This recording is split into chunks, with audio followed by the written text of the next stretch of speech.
Selamat datang lagi di channel kami, channel petani abal-abal ya.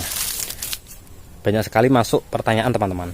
Pertanyaan tentang rootstock. Rootstock apa sih bang yang pas dengan tanah kita gitu? Atau rootstock apa sih bang yang pas dengan tanah liat? Atau yang pas dengan tanah pasir, tanah gambut, macam-macam.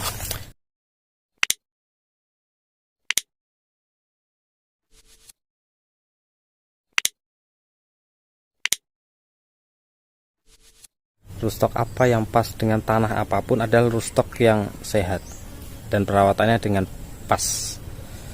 Karena gini teman-teman, mau pilih rootstock kober atau rootstock rister atau apapun itu, spesifikasinya bukan hanya di jenis tanah, ada jenis unsur haranya, ada kandungan garamnya, ada kekuatan menahan air, ada kekuatan menahan kekeringan. Nah itu macam-macam. Lalu yang kedua, itu nggak bisa disamakan. Bahkan jangankan satu kabupaten, misalnya di sini Bojonegoro ya, jangankan satu Bojonegoro, di satu pekarangan saja jarak berapa langkah saja itu sudah beda teman-teman. Entah itu beda pH-nya, entah itu beda unsur haranya, entah itu beda kadar airnya, itu macam-macam dan semuanya beda. Dan itu saya buktikan. Ini saya kasih contoh langsung. Ini tanaman saya sendiri ya. Ini rister ini umurnya belum 1 tahun. Umurnya rister ini belum 1 tahun. Besarnya udah segini. Besarnya sudah gini ya. Ini kita hitung langkahnya 1, 2, 3, 4, 5. Ini rister teman-teman. Ini rister umurnya setahun. Jaraknya dengan rister yang tadi hanya 6 langkah ya.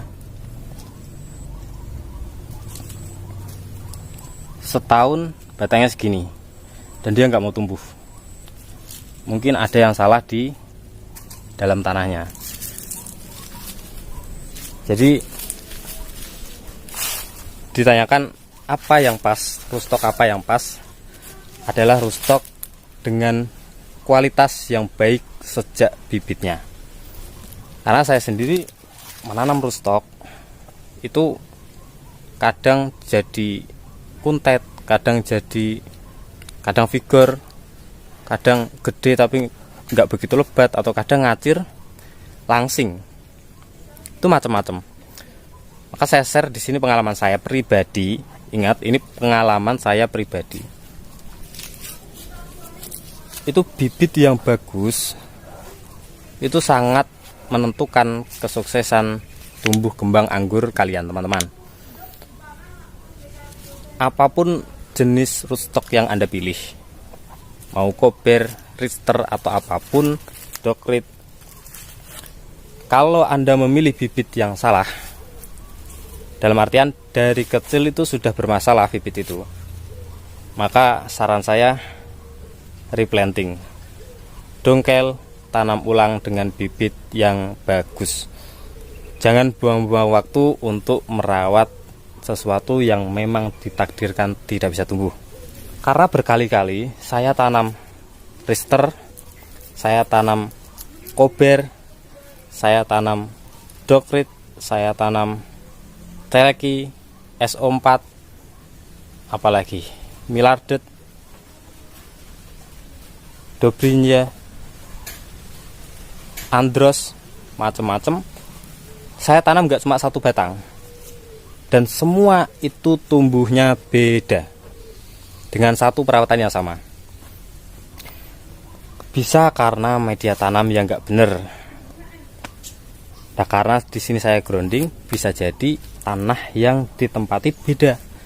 Maka dari itu saya bilang dari awal, tanah satu dengan tanah lainnya itu sangat berbeda walaupun jaraknya berdekatan. Apalagi kalau kita bicara Indonesia, ada kota, tiap kota curah hujannya juga beda, itu mempengaruhi pH. Kalau Anda sibuk mikir rooftop apa, harus memilih dengan sangat teliti. Anda harus beli alat pH yang valid yang harganya sampai jutaan. Cek tanah Anda di laboratorium, pasti bayar. Anda nggak jadi petani yang tanpa modal, teman-teman. Anda sudah jadi sultan duluan sebelum jadi petani. Maka saran saya, rooftop apa yang pas dengan tanah saya adalah rooftop yang dipilih dengan tepat lalu dirawat dengan baik. Kalau saya pribadi di sini lebih memilih Kober, Teleki, sama yang dikatakan Polsendak valid itu, sama SO4. Dan satu lagi yang saya harus share ini ya. Di sini ada yang pertumbuhannya paling bagus menurut saya. Itu Dogrit. Dogrit ini pertumbuhannya lumayan bagus. Lumayan bagus, belum 1 tahun. Tapi Dogrit tidak ada niatan saya untuk menyambung Dogrit dengan table grape. Karena salah satu yang menjadi pertimbangan kita memilih rooftop itu bukan hanya kompatibel dengan tanah yang kita miliki, tapi harus kompatibel juga dengan entres yang akan kita kebunkan, seperti itu. Percuma kalau Anda memilih rooftop yang bagus dan bisa survive di tanah Anda, tapi Anda ternyata memilih entres yang ternyata tidak kompatibel dengan rooftop yang Anda pilih, maka kebun Anda tidak akan menghasilkan anggur yang maksimal. Jadi seperti itu. Rooftop yang bagus apa? Kalau saya pribadi, saya lebih memilih Kober, Teleki, SO4, meskipun pertumbuhannya lebih bagus Dogrit. Karena saya lihat Teleki, Kober, dan SO4 itu stabil, dan dari beberapa sampel yang saya tanam, mereka jauh lebih banyak yang survive daripada Dogrit yang beberapa kali saya tanam juga, yang survive hanya 1 dan kebetulan ngacir.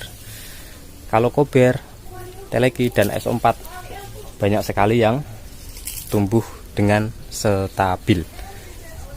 Dan satu lagi, untuk perkembangan buah nanti, jangan hanya mempertimbangkan rootstock yang vigor, karena terlalu vigor juga nggak baik. Perlu yang stabil, pada intinya dia kompatibel dengan tanah dan kompatibel dengan entres yang akan kita kebunkan. Karena nanti hubungannya dengan skill rootstock tersebut menyalurkan nutrisi sehingga bisa membentuk buah dengan baik. Seperti itu saja. Yang membutuhkan rootstock silahkan cek di deskripsi. Cek di deskripsi, ada Shopee, via Facebook juga ada.